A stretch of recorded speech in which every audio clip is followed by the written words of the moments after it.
Alright, y'all. I am back with another video. Sorry it took me a couple days to kind of get around to it, but I just had a lot going on, and I finally was able to set aside some time to put my script together and to get in front of the camera and record a video.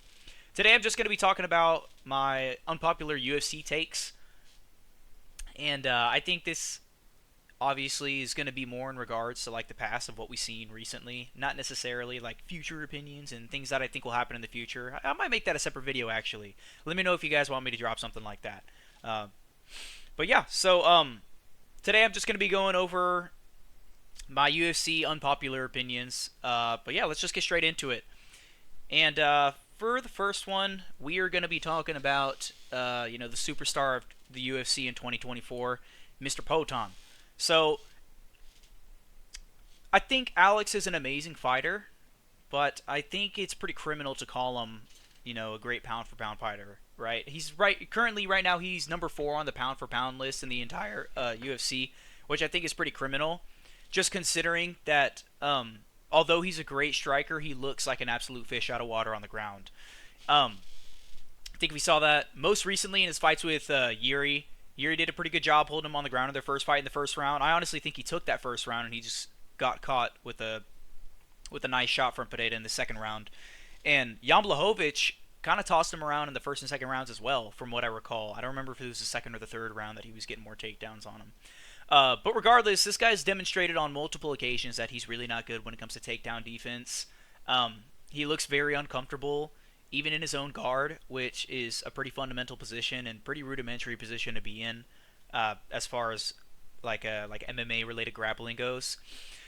But yeah, and I think what surprised me the most is, a while back I went back and I watched the fight between him and Israel Adesanya, the first fight that they had, and I realized that Israel was really utilizing takedowns and kind of making him look like a fool on the ground. It was honestly embarrassing because Israel's just a kickboxer too, but he was able to adapt and know that this was a weakness of Pereira and really utilize that against him.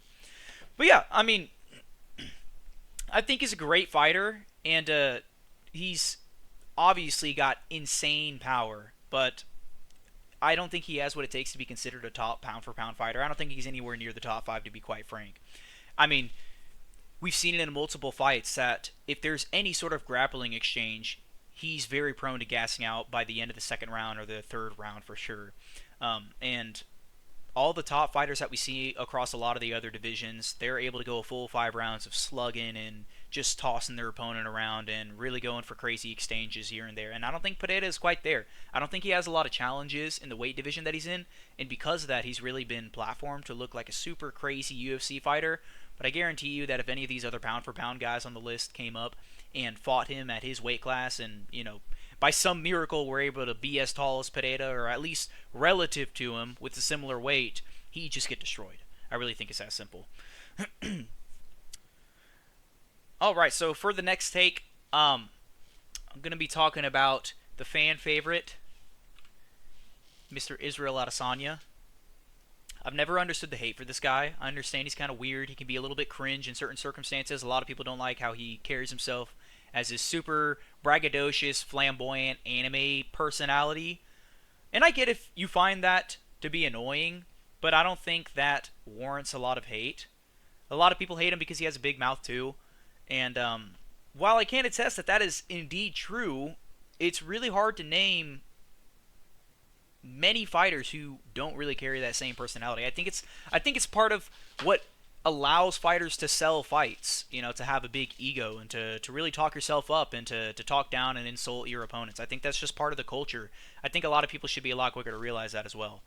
Yeah, I mean, I definitely understand if you find this guy annoying or irritating at least, but that doesn't discredit how good of a fighter he's been. He can really he talks a lot, but I think he backs it up in a pretty serious way. I mean, the guy's what? He's defended his belt 6 times now, and yeah, he's kind of in a rut right now, but I don't think that's gonna last very long. At least I hope it doesn't. But just to get into the details a little bit more of how I feel about this, I really think that the reason why people hate him so much is just because of his bout with Sean Strickland. I really think Sean Strickland entering the championship title picture and the rivalry picture really changed the way that people viewed Izzy, because before Sean Strickland came into the picture, there were definitely still a crowd of people who disliked the guy to a reasonable extent. But I really think when Sean came into the picture that people really resonated with him, and because of just how big of a mouth Sean has to, and how outspoken he is against his opponents, and how terrible they are, and that just the kind of personality that he has, it really amplified how much people hated Israel Adesanya. And now, like even at 305, there were so many people who were excited to see Israel lose against a guy who really didn't have that much of a fan base like Duplessis. So yeah, I generally think that a lot of the hate is pretty unwarranted, especially considering the fact that last time I checked, being some cringe anime nerd wasn't like any worse than being a guy who admittedly has severe anger issues and kind of wears that as part of his personality, like Strickland does. But yeah, that's just me. I doubt a lot of people will feel very good about about my take there, but that's just what I think, and I'm the one making the video, so I'm gonna stick with what I believe. Moving on to the next hot take, I'm gonna be talking about the duck.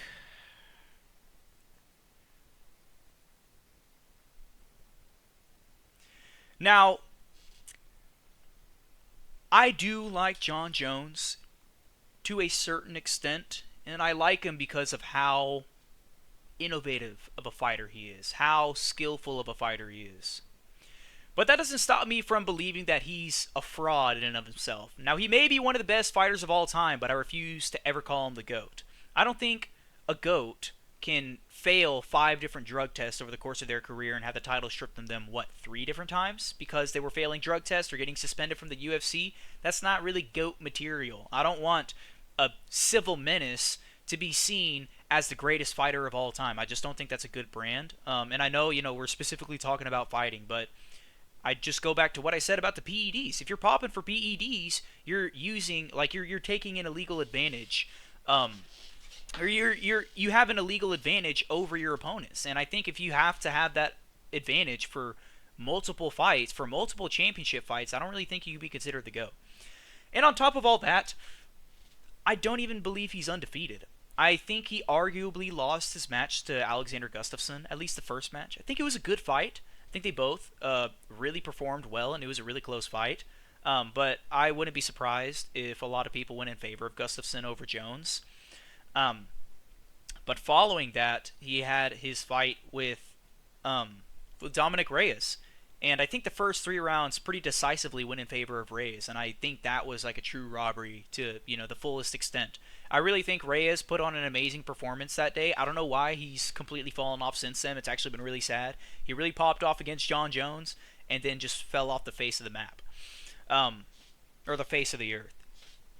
But yeah, I think the first 2, arguably 3 rounds, definitely went to Dominic Reyes. He was doing a great job on the feet and in the clinch, from what I remember. I haven't gone back and watched the fight in a while. I actually need to. But he was really tearing Jones up, and nobody had seen Jones in such a vulnerable position in a really long time. But regardless, John Jones being the sugar baby of the UFC, he got the win regardless, and he kept his belt. But yeah, I guess to kind of summarize everything that I've said about John Jones, I don't hate the guy. I definitely don't hate him. I think he's a really impressive fighter, and I don't think he's super annoying or anything like that.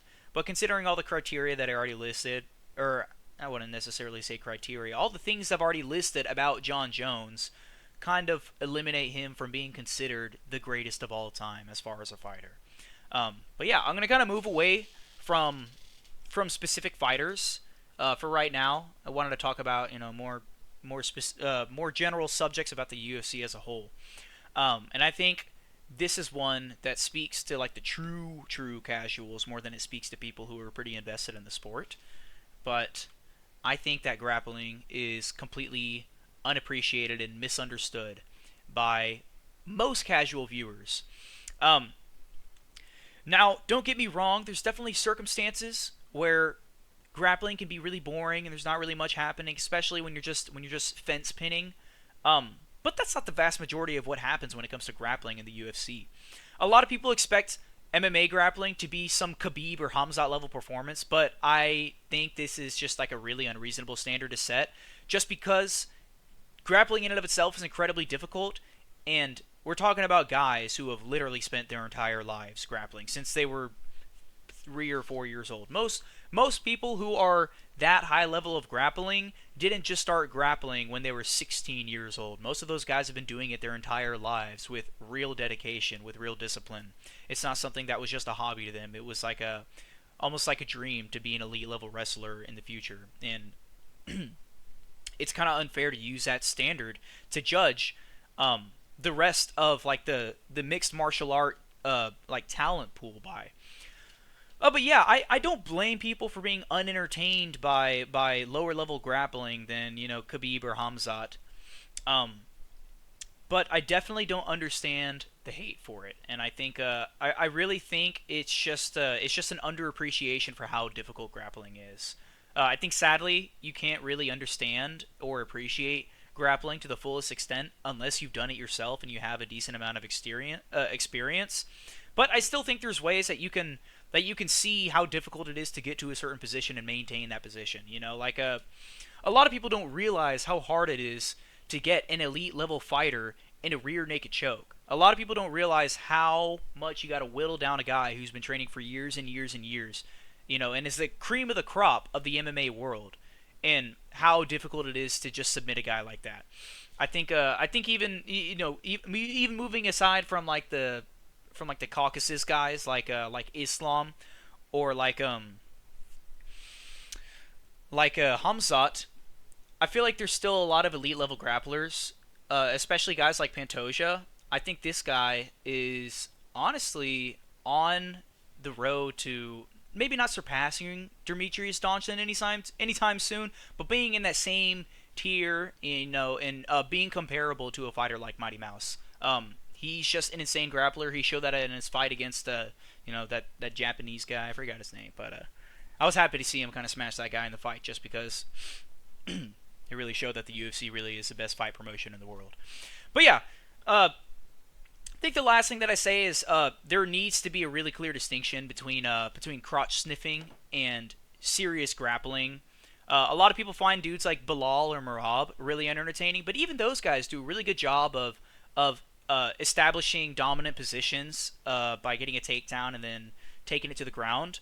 But I think people need to be a lot quicker or a lot slower to judge and contrast performances like that to a guy like Mario Batista, who literally was just fence pinning for essentially 3 rounds straight in his fight against Jose Aldo. But yeah. Alright, well that's all I really have to say about this subject particularly, and before we get into the last one, I just wanted to have some honorable mentions, so I'm going to kind of move into that now. And the first one that I wanted to talk about is Islam being better than Khabib. Now, I don't know how much of an unpopular opinion this is. I've heard a lot of people... I should rephrase what I'm saying. I don't think this is like a wildly unpopular opinion, but I still think that the vast majority of MMA fans believe that Khabib is still more more of a technical fighter than Islam is, and I think that's a bit of a betrayal based off of the demonstration that we've seen from Islam recently. But yeah, I think the first thing to mention is that MMA is consistently evolving and becoming more and more demanding from the fighters. You have to learn, you have to develop your skill sets a lot better to be a better rounded fighter and to really be in the top rankings. And I think that's pretty undeniable. I think the number one reason why a lot of people think Khabib is so good is just because he has an undefeated record of 29-0, but let's be honest, he was fighting a lot of cans for most of those 29 wins, besides maybe 7 of those fights. But yeah, also on top of that, his title defenses weren't super impressive. I think they were considerable, but I don't think they were anything super special. It's not like he was just destroying like the greatest prospects known to the lightweight division or anything like that. I think McGregor and Poirier were probably his most impressive wins, but I think it's undeniable that Islam takes care of those guys pretty handily, especially considering that he already fought Poirier. I think a more developed Poirier and a better looking Poirier, and still subbed him. Although it was in the 5th round, he still subbed him. And he even defeated a guy like Alexander Volkanovski twice.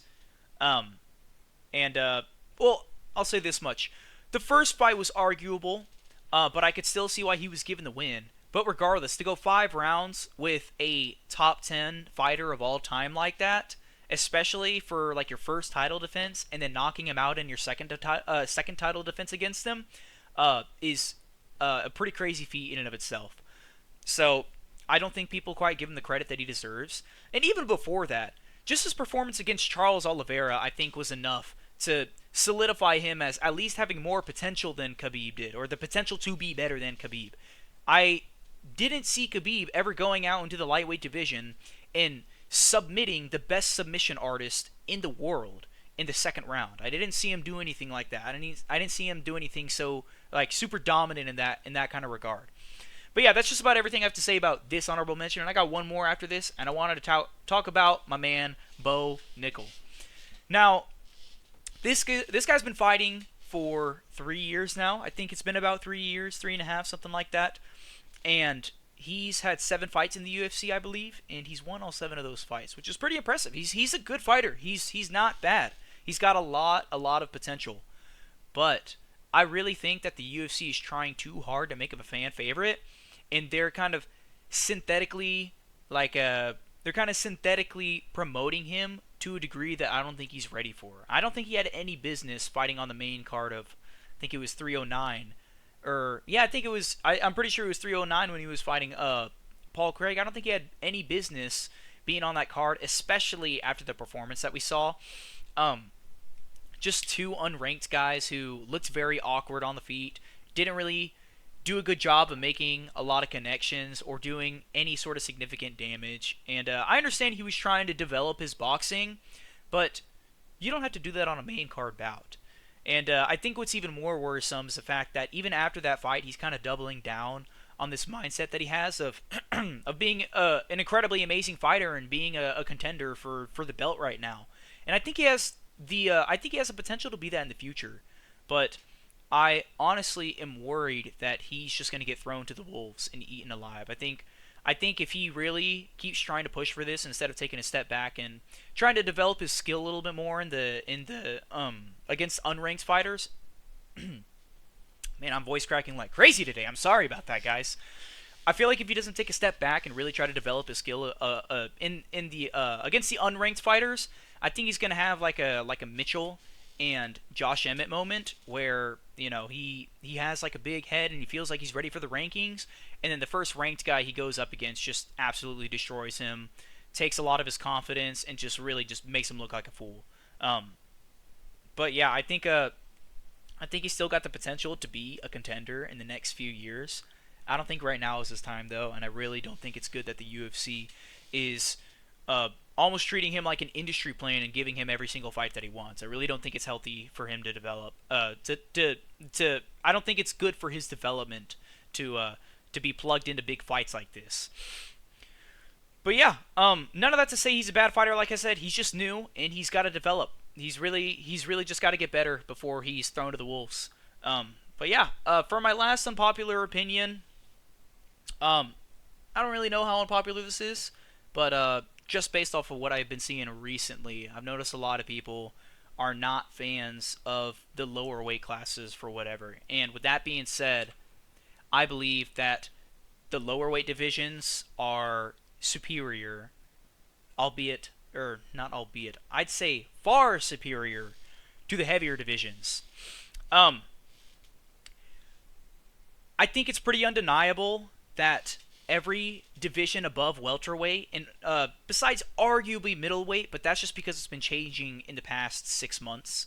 But specifically, the light heavyweight and the heavyweight divisions are incredibly lopsided. It's just a bunch of sluggers. It really is just a slugfest. I mean, that's the reason why Alex Pereira has just been handling everybody in the division like it's nothing. It's because everybody doesn't have any sort of like reasonable skill set. They're sluggers who are pretty good in the boxing gym, and then they make it into the UFC, and that's the competition that it is. Now, this isn't to say that the lightweight division has the light heavyweight division has always been like that, because it hasn't.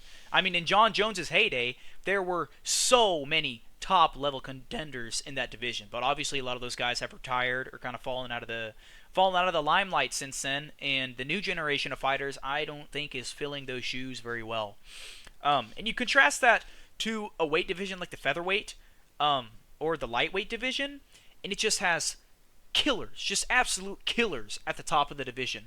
I mean, this is an old picture right here that we're looking at, but there's still at least 4 or 5 guys in this picture from the lightweight division that are still in the rankings and just absolutely crushing and just well-rounded fighters more generally. You got Charles, Dustin, even I'd say Dan Hooker.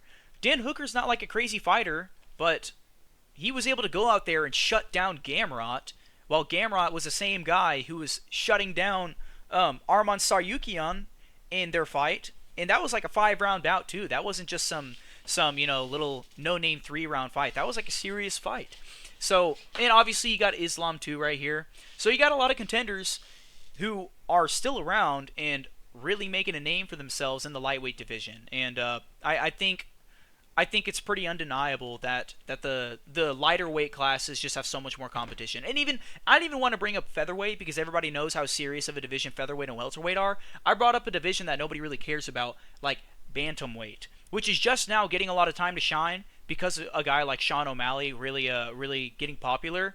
But because of that, a lot of people are starting to pay attention to how crazy stacked this division is. I mean, he's not in this picture, but even guys like Piotr Jan are really coming back and look like they're about to make a big splash in 2025 in the division. But besides that, you got Umar, you got Corey Sandhagen, you got Merab Dvalishvili. All these guys are crazy well-rounded fighters, and I wouldn't be surprised if, as far as they are in the division, that there's not really anybody else who's going to take their spot for at least a year or 2, maybe 3 years, depending on how long these guys are going to be around.